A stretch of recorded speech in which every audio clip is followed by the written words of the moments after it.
Hello.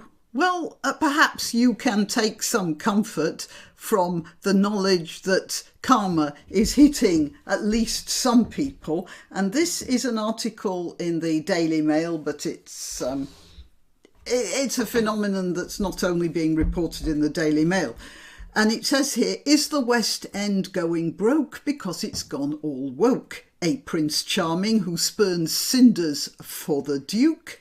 A Jane Austen play that flaunts the F word. No wonder theatres are struggling to fill their seats, writes Christopher Hart. It's not only that. I don't know about the rest of the world. Well, actually I do, outside London. But London is the centre of the theatre industry, at least according to most of the people who write these sorts of articles. And, well, I wanted to see, what's that one? The Book of Mormon. I really wanted to see it. And then I discovered that it was, I don't know what, £150 for a seat. And I wanted to go with a friend. Well, we couldn't afford that sort of money, so we never got to see it. So that's one possible reason why. Now, I'm not suggesting that the theatres are thieving, because they are paying a lot for just being there in London, you know, the rents and the rates and that sort of thing. And then actors are very expensive, and insurance is horrendous. So a lot of the expenses you're paying out of that £150 for your ticket will be just plain costs. I don't know how much is profit, but it would be less than half. It's not like these people are gouging. However, it's still beyond my means, and we're not that badly off. So I can imagine it's beyond the means of most people, except for perhaps tourists who get the tickets as part of a package deal. That's probably where a lot of the cheaper tickets go to. But okay, so setting that aside, there's also such a lot of stuff that nobody wants to watch.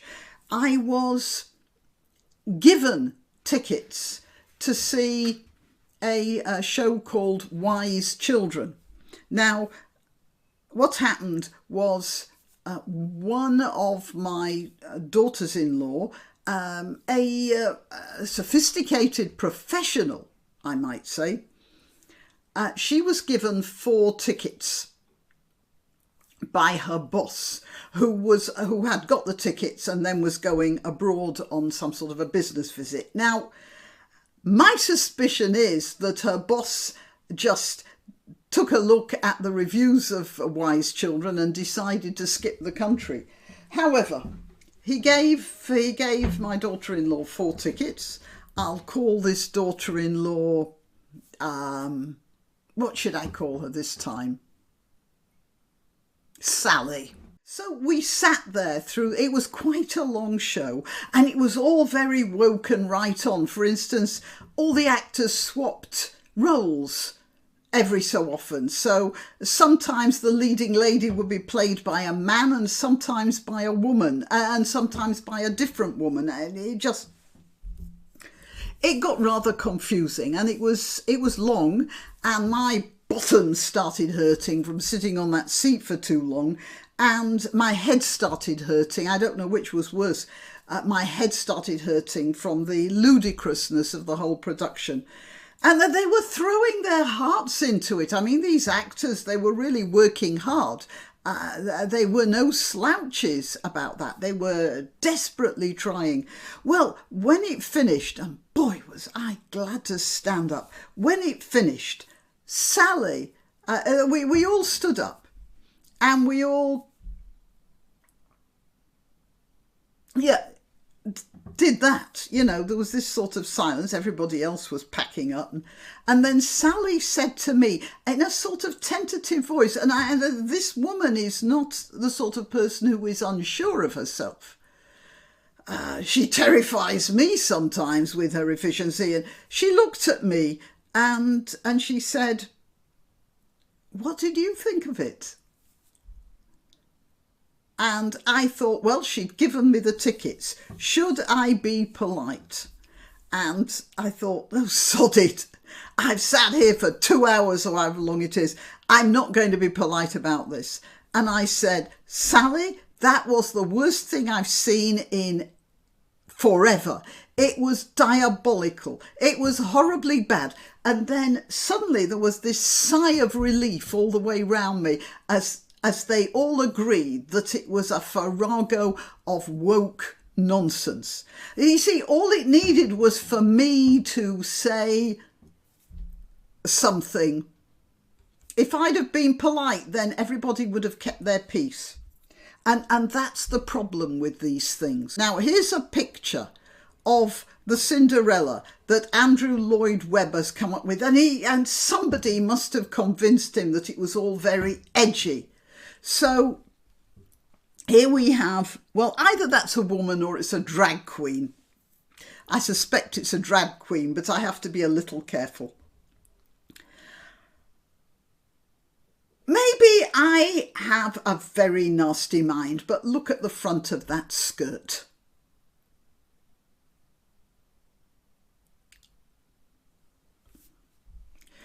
And who's going to take children to see a show like this? Do they think all the heterosexuals are going to flock to see this show? It might be a lot of fun, but it's not Cinderella. So why not put on a show that's a lot of fun, but not Cinderella? Why call it Cinderella?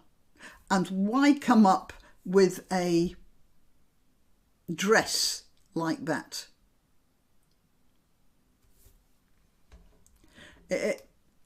I wouldn't take children to see that, obviously.